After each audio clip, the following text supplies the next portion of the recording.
¿Alguna vez te has preguntado cómo se llaman los tipos de planos que se utilizan en las películas? Plano general. Son imágenes en las que se intenta capturar la mayor parte de la escena posible. Normalmente se suelen hacer con el máximo angular que nos permita el objetivo. Plano figura. El sujeto ocupa todo el encuadre del video, de la cabeza hasta los pies, también llamado plano entero.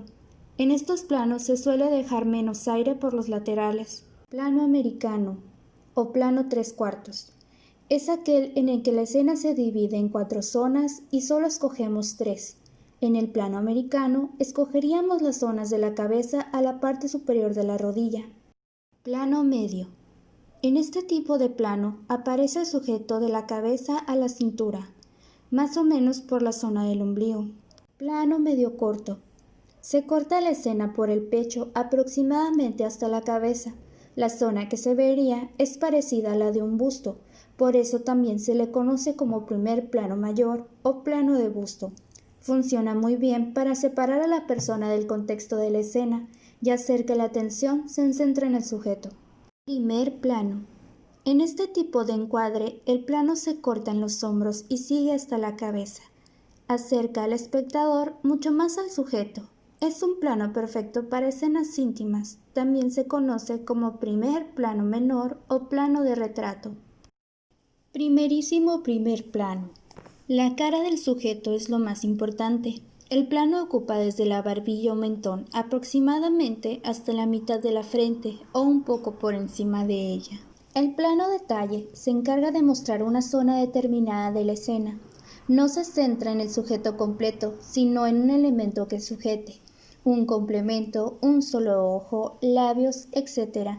En este tipo de plano habrá que cuidar el encuadre de composición, ya que serán los protagonistas de la imagen. Además de trabajar la capacidad de observación, se utiliza normalmente en el cine para que el espectador se fije en elementos necesarios para entender la trama.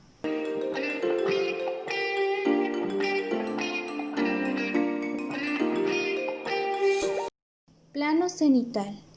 El plano cenital se realiza desde encima del sujeto. Es un buen plano para componer con sombras o la colocación de los objetos en la escena. Plano picado. Para hacer un plano picado, debes situarte por encima del sujeto de forma oblicua a unos 45 grados aproximadamente, hasta menos de 90, en los que ya hablaríamos del plano cenital. Coloca la cámara a una altura aproximada de los ojos, que hará que la imagen transmita al espectador una sensación de inferioridad y fragilidad. Ángulo, posición normal. En un sistema de coordenadas rectangulares, los ángulos que tienen su vértice en el origen del sistema de coordenadas y el rayo positivo del eje como lado inicial, se dice que está en posición normal. Plano contrapicado. El plano contrapicado se realiza situándose justo enfrente del sujeto, a una altura por debajo de sus ojos. El objetivo debe estar orientado al techo de forma opuesta al plano picado. Con el contrapicado podrás mostrar al sujeto más fuerte, magnificarlo, hacerlo más importante. El plano nadir es el plano opuesto al cenital. En él tendrás que situar la cámara justo debajo del sujeto, de forma perpendicular al suelo. Seguro que habrás visto en escenas de películas o fotos en las que los protagonistas están sobre un cristal o saltan por encima de la cámara. Con este tipo de plano obtendrás una escena mucho más dramática, dinámica, dando a veces la sensación de vértigo.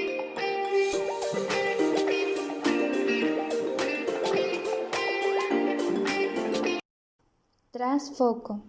Esto se produce cuando tenemos una imagen con dos términos de profundidad.